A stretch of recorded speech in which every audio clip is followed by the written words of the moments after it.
Mauricio has been removed, sacked, dismissed, whatever word you want to use. He is no longer the Chelsea manager. Talk to us, bro. Madness. I think Clear Lake clearly watched Gladiator and said, are you not entertained? Because that's all they're doing right now is entertaining the masses. They entertain the transfer market with all their signings, all their hijacks that they've tried to do. Now they're entertaining us with how many different managers you can try and get within the space of 2 to 3 years. It's madness. It's madness. But I am thoroughly entertained as a Man United fan because it just shows me they still haven't got things figured out. I know some of the Chelsea fans are saying, no, they're getting it right. They will get it right. I trust them to get things right. But none of the signs so far showed me that they're going to get it right anytime soon. Maybe in 5 years' time, they calm down and figure it out. But right now, they're all over the place.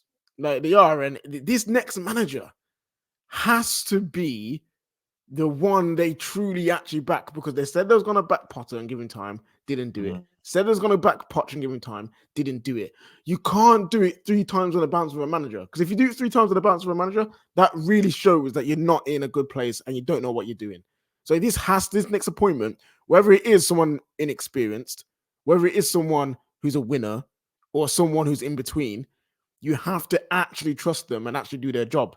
Because right now, as much as Chelsea fans don't want to hear it, you are in the same boat as Man United.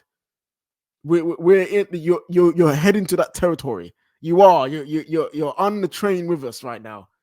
They need to stop doing this, honestly. And Poch, does he deserve to be sacked? Maybe. If you look at the entire this season, you can say there were some sackable offenses in there, sure. But when your team finally gets into form, when your team finally gets to playing well, and starts to click and actually showing signs of progress, now's not the time to sack him. If you want to sack him, do it earlier when things weren't good. They have bought so many young players. They've bought a ridiculous amount of young players, and they have failed to give them a chance of consistency and stability by changing managers all the time. So how are we supposed to expect this Chelsea team to go up to the next level, to go and get fourth, to go in the challenge for titles, if they don't know who their manager is going to be? If these were world-class experienced players, I would understand just getting rid of the manager and just getting a guy who will win trophies. But these players need time, consistency, patience. They need stability. And Chelsea have not been giving them that at all. So I know Don said that if everything goes right next season, they could possibly challenge. But this is, I don't see it. Personally, I just don't see it. I suppose the question now is, for everything to go right, you look at the 4 names, and I'm looking at the 4 names again now in front of me. This is from Matt Law, who broke all the news tonight. If you look at the 4 names that are out here, you've got the Stuttgart manager, who I'm not particularly familiar with, Sebastian Holness. They've got Girona's manager, is it Mikel? They've got Kieran McKenna, and you've got Enzo Maresca.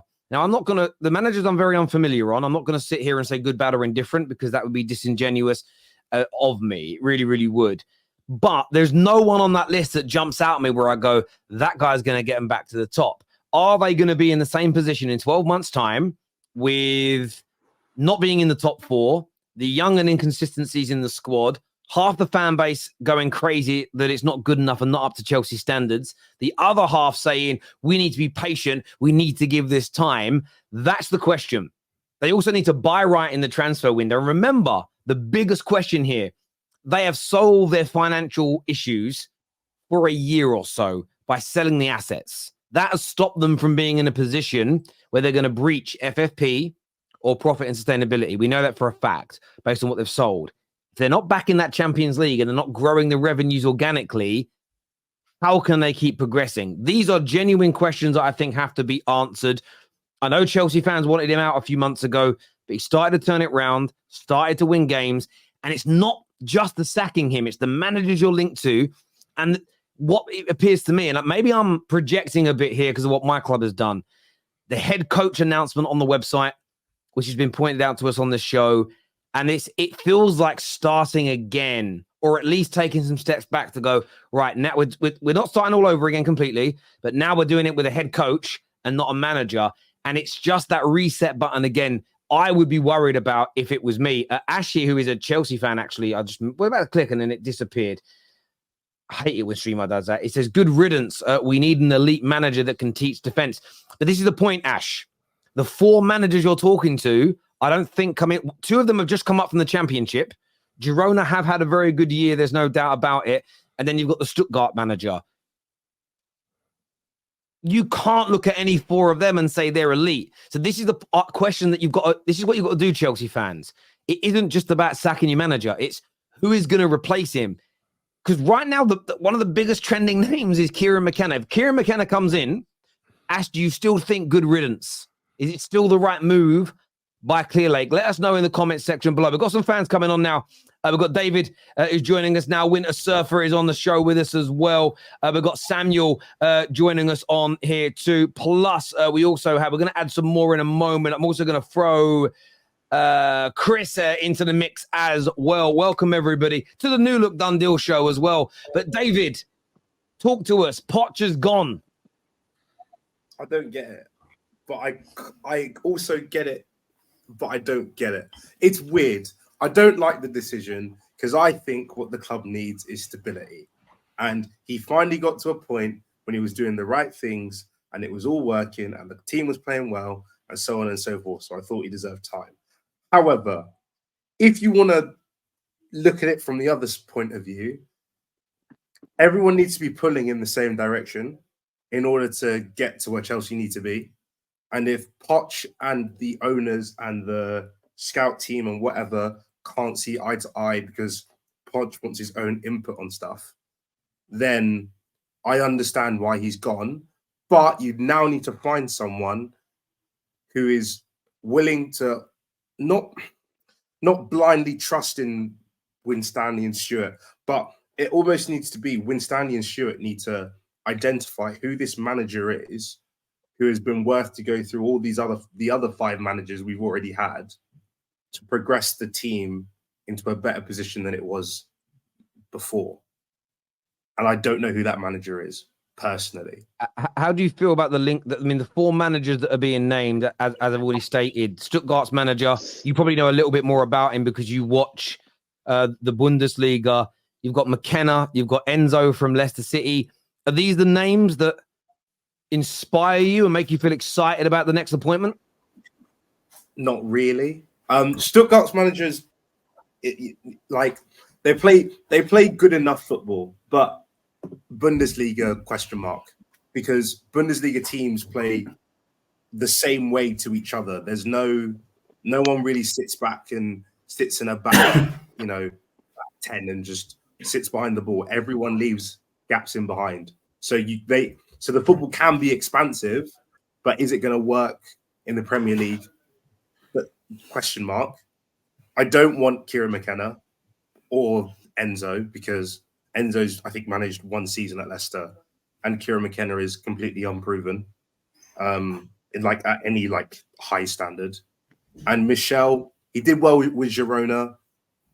Do I know anything about him? Not really. So I can't comment on it, but it's a weird one because for me personally, again, I don't have Twitter, but if I did and I went online, fans to be happy. But the feeling I'm getting when I look at the comments and so on is that they're not. But I don't understand that because most of them wanted him out anyway. So I think the fans are even more confused than the owners. So I think our whole club's just a mess. Do you feel like the last few months where Chelsea have been winning has changed some people's minds about Poch to a point where now they're confused if they want him to go or have genuinely, Samuel, I think it's been like 4 games. Chelsea fans all seem to have been like this. It's literally been like this. And I kept saying to everyone, if you're watching our games and you think Pochettino is the main issue, I think you're being lazy because there were so many games this season. We finished 6 points of Champions League. That's how close it was.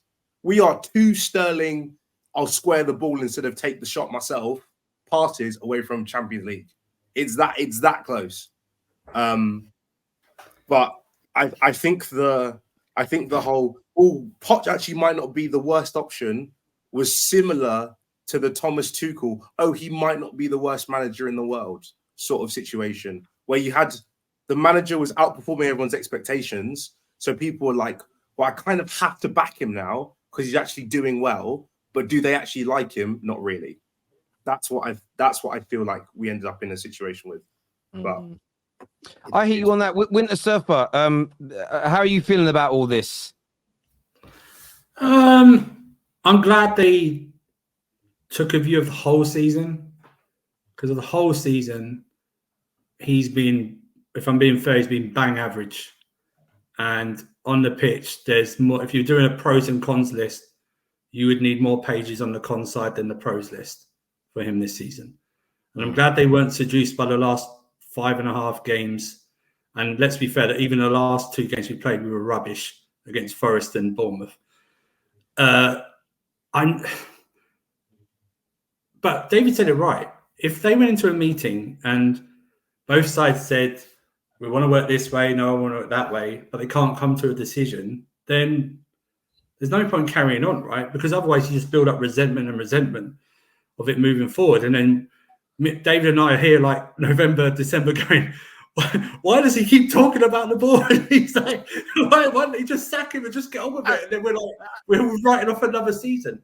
Yeah, But what it does now is sole focus now, and it should be anyway, is in directors and the board. The sole focus of this fan base should be on directors and the board to get this right. Now, is it too much of a coincidence, no matter what you think of him, that yesterday there was a report that some club played to get De Zerbi or compensation or what out, and then 24 hours later, Poch is departing. What I don't want to be here, Terry. I don't want to be on a show next week with you still going, who's the Chelsea boss? Do you understand what I'm saying? Yeah. No, Because it needs, if it's quick, then it tells you there's a plan. I mean, the issue with, it could be De Zerbi, it could be completely left field, but these are the 4 names. These are the 4 names that are being mentioned, as you can all see on the screen right now, and that's come from Matt Law, who broke the news. There doesn't appear to be anybody kind of coming in that's considered to be more elite. Like, when you see these names, like, how do you feel about them individually, mate? So I read, to be fair on Matt Laws, he said these names will be considered. So I take on the point that they're added to a list of whatever's there. Now, like I say, I'm a David. I immediately write off the bottom 2 already because I just don't think they're ready. And by the way, some Leicester fans wanted their manager out this season when they gave up a 17-point lead at the top of the championship. Kieran McKenna, he was linked to your mob last week. I think he's only getting linked because he was part of Man United to begin with. I'm not too familiar with Honus, to be honest with you. Michelle, I don't know. It's a big step. That's what it is. And that's why it all focuses on the board. It's on the board and the directors, because they need to get this right. They need to get, as when everyone gets sacked, they need to get this right. But I honestly don't know. But like I said, this summer's busy for football. We've got the Euros, we've got the Copa America, and then some of our players are going to the Olympics as well. People forget that. So I need a guy in at least. I need a guy preferably by the end of this week. That's what we need. We need someone in. So hopefully they've done that. One thing I will say, Stuttgart's average age of squad is 24 and a half.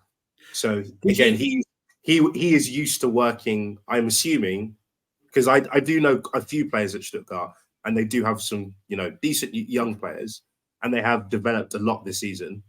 So if they are going to go, for me personally, out of those 4 names, he'd be number 1. But it's the thing that you've got to think about is has it been worth for Chelsea to go through all this hassle to end up back at kind of square one, but maybe not square one? Is it worth getting rid of Poch to bring in this new guy because he's going to be exponentially better than Poch?